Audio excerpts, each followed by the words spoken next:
Training the mind is like planting and caring for a garden. You first have to clear the ground.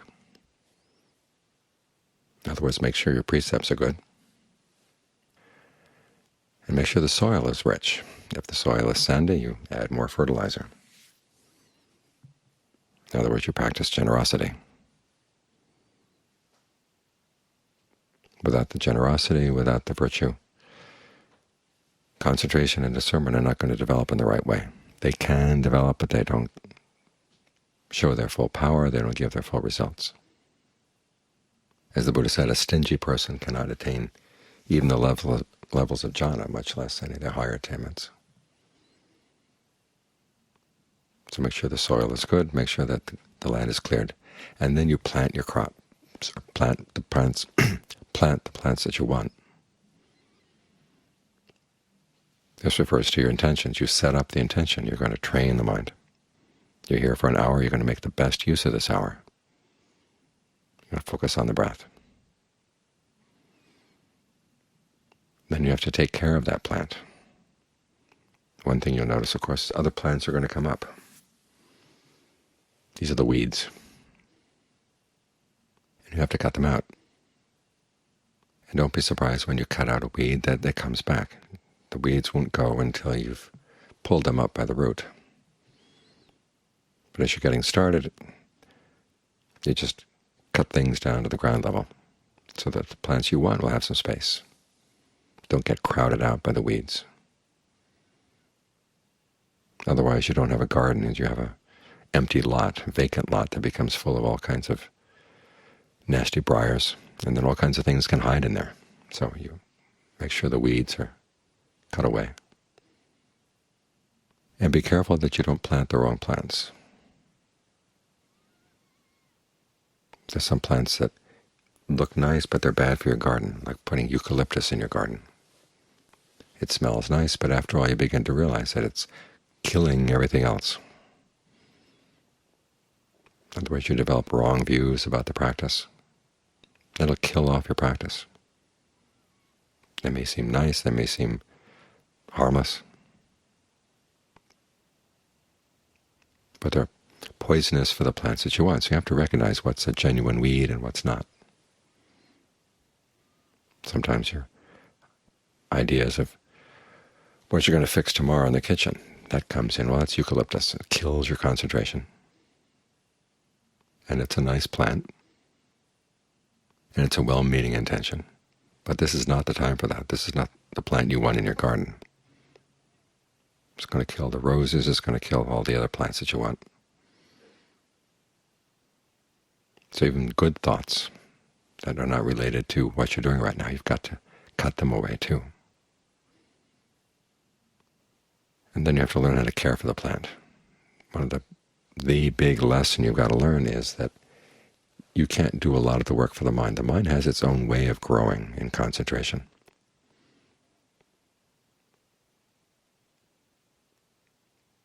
And it may take more time than you expect. But you've got to be patient. Your duty is to water the roots, give fertilizer, make sure no insects crawl on it, make sure the hindrances don't come crawling all over your mind. But the growing is something that the mind is going to do for itself. In other words, you can't determine that today you're going to sit and meditate and you'll have a sense of light inside, or things will settle down just the way you want, or you'll gain this insight or that insight.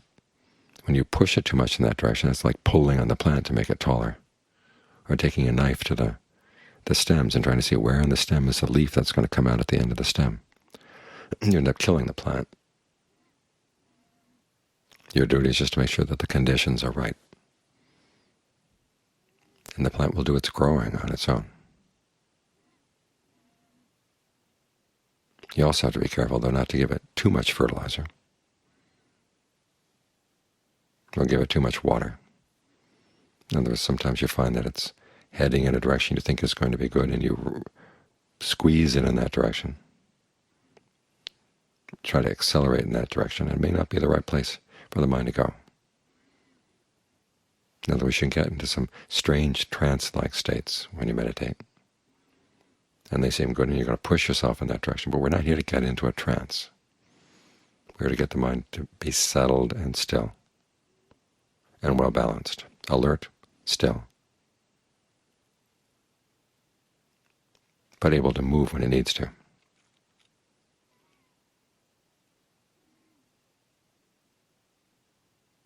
And there are times when you have to cut off some of the limbs of the plant. For instance, if your concentration is developing into delusion concentration, you're sitting here and things are still, and all of a sudden you don't know where you are. That's an unhealthy limb on your plant. You've got to give the mind work to do. If working with the breath, arranging the way the breath moves in different parts of the body, or expanding your awareness of the body, if these things don't help, then you might want to put the breath aside for a minute and work on other things, other topics. In other words, visualize all 32 parts of the body. Go down through the whole list.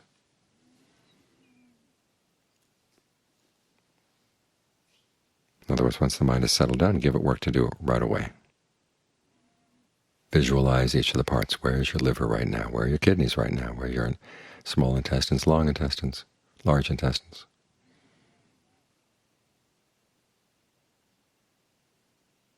Go through the whole body. Think of the parts that are not mentioned in the list as well, or your eyes, for instance, your pancreas, your adrenal glands. Where are they right now? Go through the whole list, add as many parts as you want. Just get a really good sense of what you've got here in the body. Because in some cases the mind doesn't have enough work. It just drifts off. So give it work to do.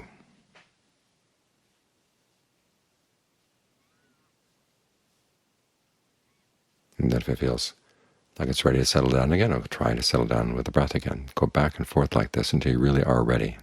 The mind is more alert, more awake. If you find that going through the 32 parts of the body is not enough, you can try the exercise that Ajahn Fuang gave to one of his students one time. He said, pull out all your hair, imagine that, and then replant each one at a time. That'll fill the whole hour.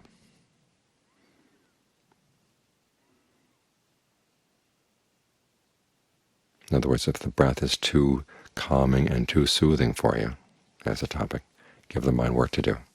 That way you cut off that limb of delusion concentration.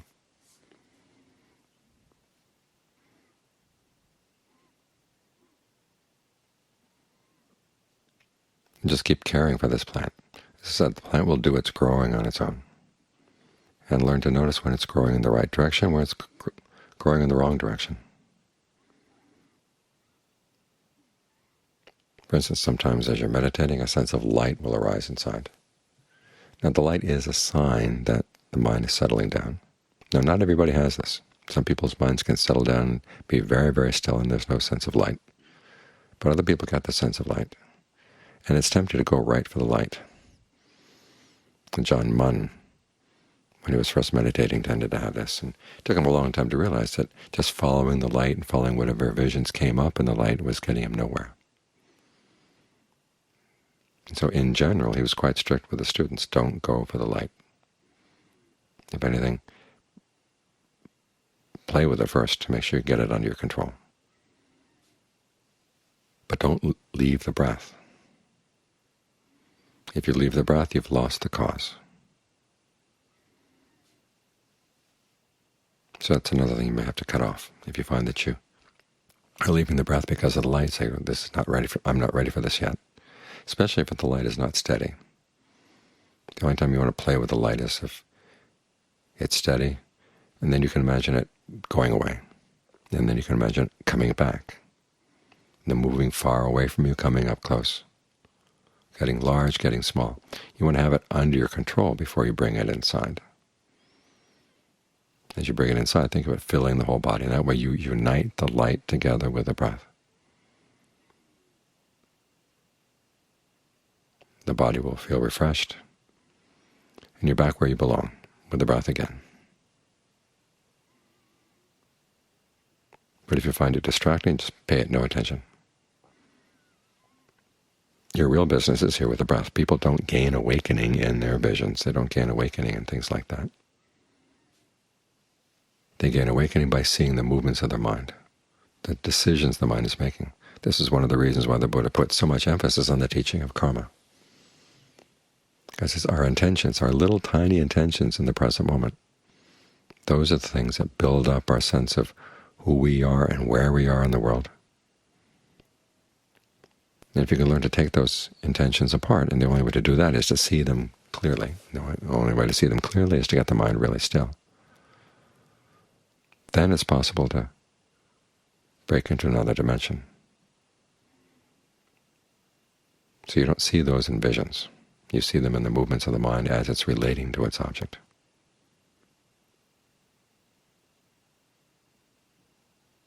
So take good care of your garden. Plant the right plants, keep the weeds out. Make sure you treat the plant properly. Don't pull on it. Don't give it too much water. And if you find it's developing the wrong way, developing branches or whatever, learn to lop them off. Now, some of the plants in the garden are going to be annuals.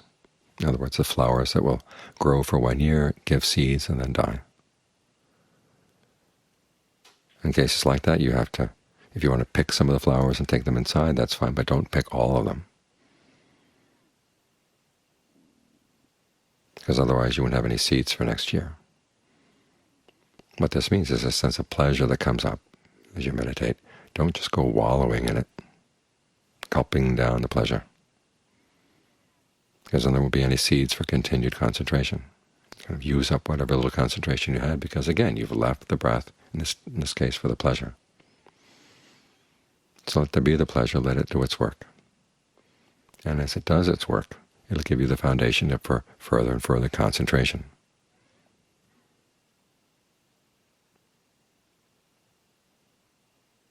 So if you have experience working with gardens, think of the various ways in which being a gardener is a useful way of approaching the problems of the mind. Realizing that there's some things you control and other things you can't, but you try to make the circumstances as good as you can. Let the mind grow, and keep watch over it as it grows. And at some point you get the garden you want. This is where the analogy breaks down, because gardens are born and they die, and they plant them again, they die again.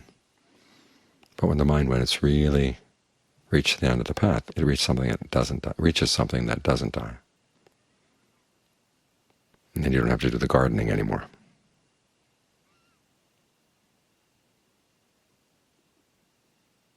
And that's where it gets really good.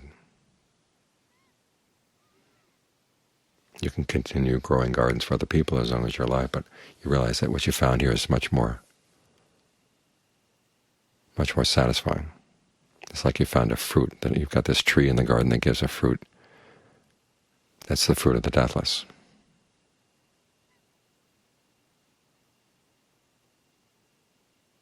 And all that work was worth it.